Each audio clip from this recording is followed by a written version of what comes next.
সবাই কেমন আছেন? আশা করি ভালো। অলরেডি আমরা এসইও একটি টিউটোরিয়াল দেখেছি। তো এসইও করতে গেলে আমাদের যেটি দরকার সেটা হচ্ছে একটি ব্লগ আর ওয়েবসাইট দরকার। কারণ প্রথম অবস্থায় আমরা যদি এসইও না জানি, সে অবস্থায় যদি ডোমেইন হোস্টিং কিনে একটা সাইট রেডি করে কাজ করতে যায় তাহলে খুব একটা আশানুরূপ ফলাফল পাবো না। সো প্রথম অবস্থায় আমরা যেটি নিয়ে কাজ করবো সেটা হচ্ছে ব্লগার। তো আজকে টিউটোরিয়ালে আমি মূলত দেখাবো যে ব্লগার কিভাবে অ্যাকাউন্ট ক্রিয়েট করতে হয় এবং কিভাবে থিম ইনস্টল করতে হয়, এবং সেকেন্ড পর্বে দেখাবো যে কিভাবে সেটি সাজাতে হয়। এই বিষয়গুলো নিয়ে আলোচনা করবো। অলরেডি এর আগে আমি একটি ব্লগের টিউটোরিয়াল দিয়েছি, কিন্তু ব্লগার যেহেতু আপডেট করেছে অনেকে হয়তো খুলতে সমস্যা হচ্ছে, যার কারণে আমার এইটি নতুন টিউটোরিয়াল করা। তো চলুন বেশি কথা বাড়াবো না, আজকে সোজা কম্পিউটার স্ক্রিনে চলে যাব এবং আমাদের কাজগুলো স্টেপ বাই স্টেপ আমরা প্র্যাকটিক্যালি দেখব। তো চলুন। তো অলরেডি আমরা কম্পিউটার স্ক্রিনে চলে এসেছি। তো যারা আমার চ্যানেলটি সাবস্ক্রাইব করেন নাই তারা আমার চ্যানেলটি সাবস্ক্রাইব করে নেবেন এবং বেল আইকনটাতে ক্লিক করে নেবেন, এবং যারা অলরেডি আমার চ্যানেলটি সাবস্ক্রাইব করেছেন তাদেরকে অসংখ্য ধন্যবাদ। তো চলুন আমরা ব্লগ কিভাবে ক্রিয়েট করব সেটা নিয়ে আলোচনা করব। আর আমরা যারা অলরেডি এসইওর বিগত ক্লাসগুলো দেখেছি, তো আমরা জানি কিভাবে কিওয়ার্ড রিসার্চ করতে হয়। আমি বলেছিলাম কিওয়ার্ড রিসার্চ করতে। সো আপনারা যারা কিওয়ার্ড রিসার্চ করেছেন এর উপরে ডিপেন্ড করে আপনারা ব্লগটি ক্রিয়েট করবেন। আর কিওয়ার্ড রিসার্চের সময় বলেছিলাম আপনাদেরকে যে আপনারা অবশ্যই একটা স্পেসিফিক কোনো নিশ নিয়ে কাজ করবেন। এর আগে যে ইনস্টাগ্রামের ভিডিওগুলো ছিল সেগুলোতে কিন্তু বলা ছিল যে আপনারা একটা পার্টিকুলার একটা নিশ নিয়ে কাজ করবেন, এবং কিভাবে সেটা সিলেক্ট করবেন এবং কিভাবে কাজ করবেন, কিভাবে কিওয়ার্ড রিসার্চ করবেন এ নিয়ে আমি ভিডিওগুলো দিয়েছি। তো আপনারা আমার চ্যানেল থেকে দেখে নেবেন, প্লেলিস্ট আছে, প্লেলিস্ট থেকে দেখে নেবেন বা ভিডিওসে গেলেও দেখতে পাবেন। সো চলুন কথা আর বাড়াবো না। তো প্রথমে আমাদের ব্লগার খোলার জন্য কি করতে হবে, একটা জিমেলে লগ ইন করতে হবে। যে জিমেলে ব্লগার খোলা নেই বা খুলতে চাচ্ছেন সেই জিমেলে যদি ব্লগার খোলা থাকে তাহলে তো আপনার এই ভিডিওটি দেখার দরকার হচ্ছে না।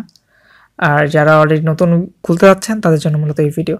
তো আমি অলরেডি একটা জিমেল লগ ইন করে রেখেছি। তো লগ ইন করে রাখার পর আমরা আমাদের যে গুগল ক্রোম আছে, গুগল ক্রোমের এই জায়গাটাতে দেখবো যে আমাদের এখানে একটা আইকন থাকে, দেন পাশে একটা এতগুলো ডট থাকে অনেকগুলো। এটাকে গুগল অ্যাপসের বলা হয় কি, পপ আপ। তো এখানে যদি ক্লিক করি আমরা, তাহলে এখানে নিচে দেখবেন যে ব্লগার ব্লগার নামে একটা অপশন আছে। আমরা চাইলে এখান থেকে ক্লিক করেও যেতে পারি, অথবা গুগলে ডিরেক্টলি ব্লগার লিখে সার্চ করেও আমরা এখানে যেতে পারি। তো যেভাবেই যাই আমরা ব্লগারেই যাব। আবার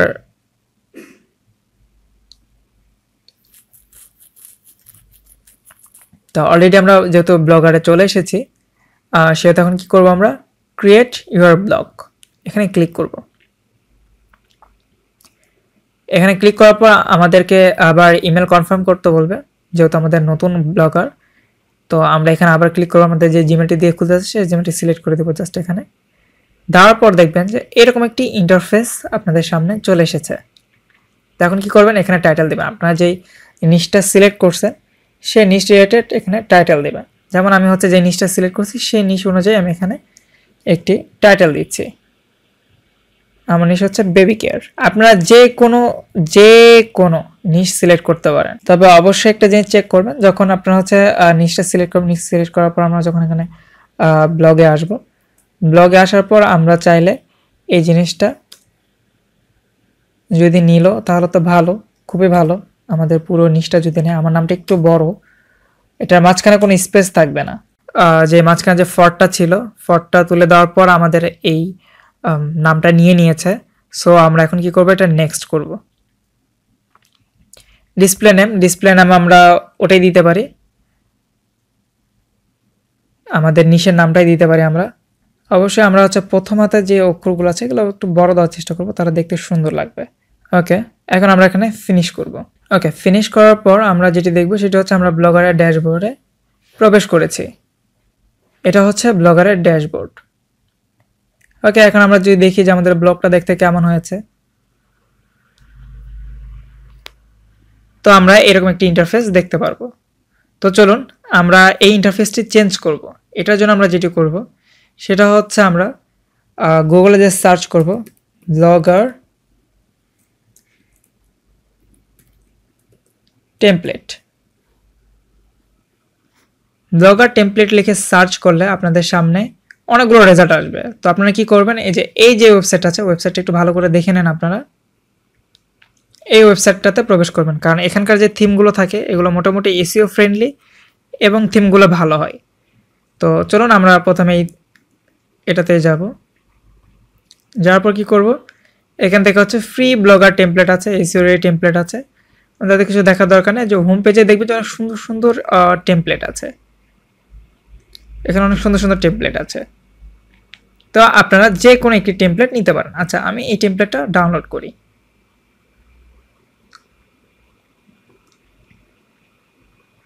ওকে, এই টেমপ্লেটটা একদম ব্লগারের জন্য সুন্দর লাগছে। সো এরপরে কি করব, আমরা এখান থেকে জাস্ট ডাউনলোডে ক্লিক করব। ডাউনলোডে ক্লিক করলে আমাদের ডাউনলোড হয়ে যাবে এখানে। তো ডাউনলোড হওয়ার পর আমরা যেটি করব সেটা হচ্ছে আমাদের যে ফোল্ডারে ডাউনলোড হয়েছে আমরা সেই ফোল্ডারে চলে যাব। সেই ফোল্ডারে যাওয়ার পর আমরা কি করব, এটা এক্সট্রাক্ট করা আনজিপ করে নেব। রাইট বাটনে ক্লিক করব, দেন এখান থেকে এক্সট্রাক্ট ফাইল এটা করব।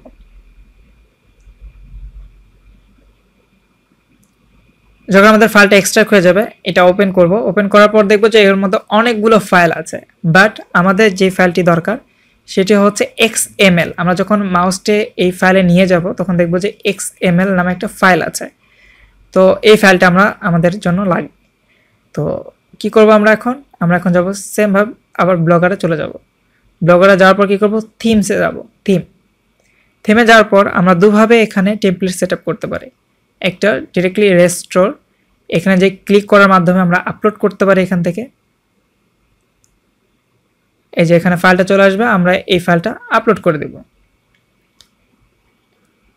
এবং আরেকটি পদ্ধতি আছে, সেটি হচ্ছে যে আমরা এখানে যাব, যে XML ফাইলটা আছে আমরা এক্সট্রাক্ট করার পর এখানে রাইট বাটনে ক্লিক করার পর, কারো যদি নোটপ্যাড থাকে তাহলে খুবই ভালো, নোটপ্যাড ওপেন করবো। আর যদি নোটপ্যাড না থাকে তাহলে আমাদের পিসির এই যে ওপেন উইথ, এখানে যদি আমরা যে মাউস রাখি তাহলে দেখবেন যেখানে পিসির যেই বা ল্যাপটপের যে নোটপ্যাড, মানে ডিফল্ট যে নোটপ্যাডটা আছে যেখানে আমরা লেখালেখি করি মোটামুটি, সেটা থাকবে। আমরা চাইলে সেখানে এটা ওপেন করতে পারি। ওপেন করলে আমাদেরকে এরকম একটি কোড দেখাবে।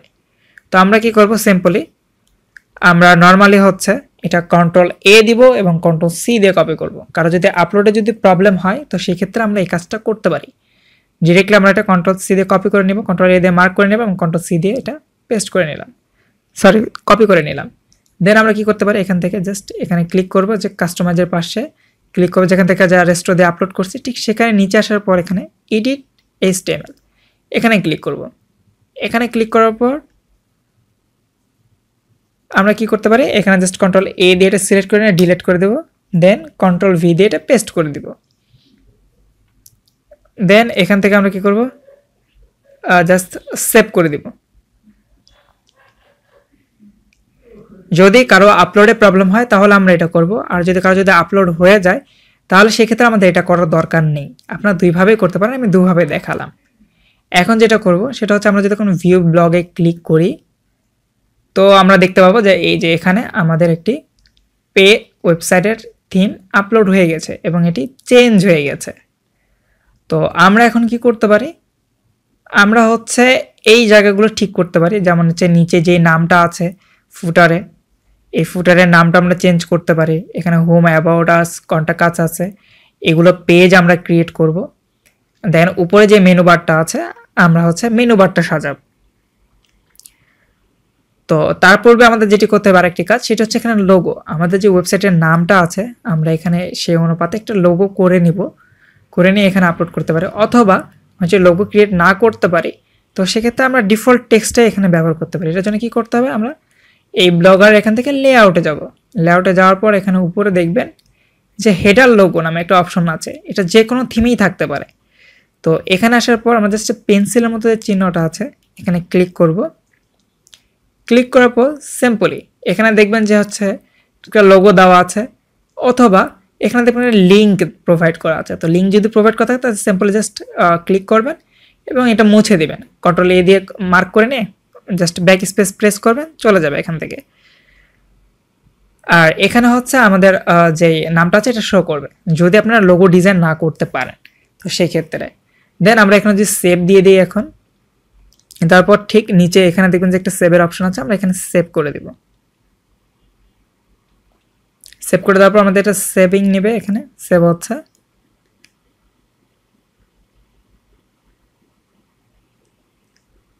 ওকে, দেন আমরা কি করব এখান থেকে, এটা যদি আমরা রিফ্রেশ দেই তাহলে আমরা দেখতে পাবো যে এখানে আমাদের যে লেখাটা আছে ডিফল্ট লেখা এটা এখানে চলে আসছে।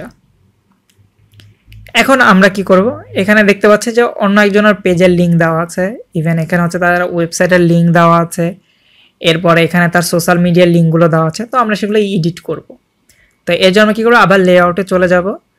লেআউটে যাওয়ার পর আমরা ঠিক রাইট সাইডে দেখব যেখানে লেখা আছে সোশ্যাল প্লাগইন নামে একটা অপশন আছে। তো আমরা এখানে ক্লিক করব।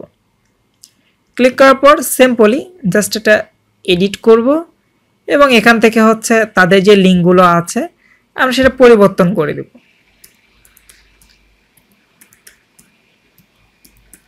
সিম্পলি এভাবে যতগুলো লিঙ্ক আছে ততগুলো সব এডিট করে দেব। আর যদি এর মধ্যে কোনোটা যদি না থাকে তো সেই ক্ষেত্রে আমরা কী করবো, এখান থেকে ডিলিট করে দেব। করার পর এই যেটা যদি আমাদের না লাগে আমরা এখান থেকে জাস্ট ডিলিট করার পর এবং এডিট করার পর আমাদের যখন সব কিছু ঠিকঠাক হয়ে যাবে, বা আমরা যদি চাই যে টুইটারটা উপরে নিয়ে যাবো, তাহলে কী করবো, যে এখানে দেখবেন ছোট ছোট দুটো অ্যারো কি আছে। তো আমরা চাইলে এখানে যদি ক্লিক করি তাহলে দেখেন টুইটার কিন্তু উপরে চলে যাবে। আবার যদি আমি যে অ্যারোকে যদি নিচে ক্লিক করি তাহলে সেক্ষেত্রে এটা নিচে চলে যাবে। তো আমরা এভাবে এটা পরিবর্তন করতে পারি এখান থেকে। তো ঠিক আছে, আমি এত কিছু এখন দেখালে আরও ভিডিও লং হয়ে যাবে প্রত্যেকটা যদি এডিট করে দেখাতে চাই। তো সেক্ষেত্রে আমি একটা দেখালাম, আপনারা বাকিগুলো করে নেবেন। ওকে, দেন এখানে সেভ করে দিলাম।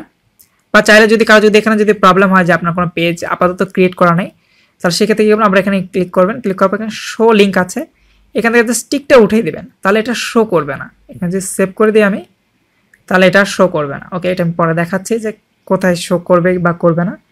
এরপরে যেখানে ঠিক ফেসবুক আছে এখানে আমি এখান থেকে এটা জাস্ট এখন অফ করে দিলাম। আমি এখানে লিঙ্ক দিতে চাচ্ছি না, বা যদি চান যে লিঙ্ক দিবেন তাহলে দেখেন যে এখানে ফেসবুক, দেখেন এখানে কোডের মাঝখানে লেখা আছে http:// একটা নাম দেওয়া আছে। তো আমি চাচ্ছি এখন এটা এডিট না করতে, কারণ আমার এখন আপাতত যদি কোনো পেজ না থাকে তো আমি এখানে দিব না।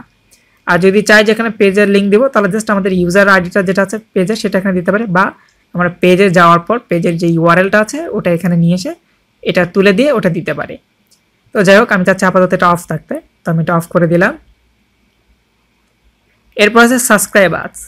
আপনাদের যদি ইউটিউব চ্যানেল থাকে তাহলে অবশ্যই যে সেমভাবে এখানে যে youtube.com/ এই যে আছে একটা, এই জায়গাটাতে আপনারা এডিট করে দিবেন, আপনাদের চ্যানেলের লিঙ্কটা দিয়ে দিবেন এখানে, এটা মুছে দিয়ে। তো আমি চাচ্ছি এটা এখন আপাতত না দিতে, এটা জাস্ট এখান থেকে টিকটা উঠাই দেবো, এটা আনভিজিবল করে রাখবো, এটা পরবর্তীতে আমি এডিট করে নিব। ওকে, এরপরে হচ্ছে মেনু অফ ফুটার।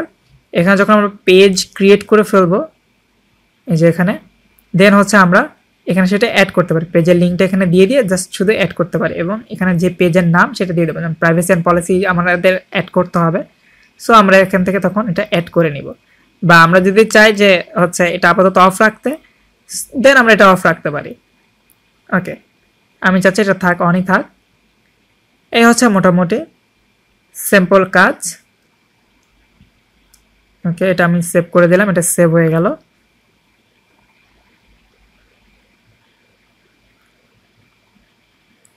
এখন আমরা কি করব, এখানে ফ্রেশ দেই, তাহলে দেখব যে এই জিনিসগুলো কিছুই নেই। দেখেন পাশে যে জিনিসগুলো ছিল সবগুলো চলে গেছে, এখানে কিছু নেই। আমরা যদি এডিট করে যদি কোনো কিছু দিয়ে দিতাম তাহলে আমাদের লিঙ্কগুলো এখানে থাকতো। ওকে, এখন আমরা যেটি করব সেটি হচ্ছে যে আমাদের নিচে যে লিঙ্কটা আছে এটার জন্য একটা কোড দরকার হবে। তো আমি এটা সামনে যে টিউটোরিয়াল আছে আমি সেটাতে এটা দেখাই দিব, আর ইভেন সামনে যে টিউটোরিয়াল থাকবে সেটাতে আমি পেজ কিভাবে ক্রিয়েট করতে হয় এটা দেখাই দেবো, এবং প্রাইভেসি পলিসি কোথা থেকে জেনারেট করবেন এটা আমি দেখাই দেবো। এবং আরেকটি কাজ, এবং কিভাবে হচ্ছে ব্লগারের যে উপরের আইকনটা আছে এটা কিভাবে চেঞ্জ করতে পারে, এবং ফুটারের এই লেখাটা চেঞ্জ করে আমরা আমাদের মতো একটা লেখা দিতে পারি। তো চলুন সে পর্যন্ত আমাদের সাথেই থাকবেন এবং ভালো থাকবেন। আর যারা যদি ভিডিওটা যদি ভালো লেগে থাকে অবশ্যই আপনাদের পরিচিত যারা আছে তাদের সাথে শেয়ার করবেন, এবং ভিডিওতে একটু লাইক করে কমেন্ট করে জানাবেন যে আপনাদের ভিডিওটি কেমন লেগেছে। সে পর্যন্ত সব ভালো থাকবেন ও সুস্থ থাকবেন। আল্লাহ হাফেজ।